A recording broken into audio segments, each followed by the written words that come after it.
إلا تنصروه فقد نصره الله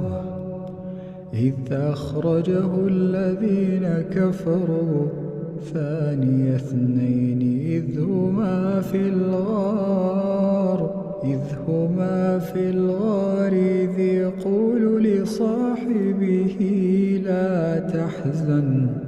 إن الله معنا لا تحزن إن الله معنا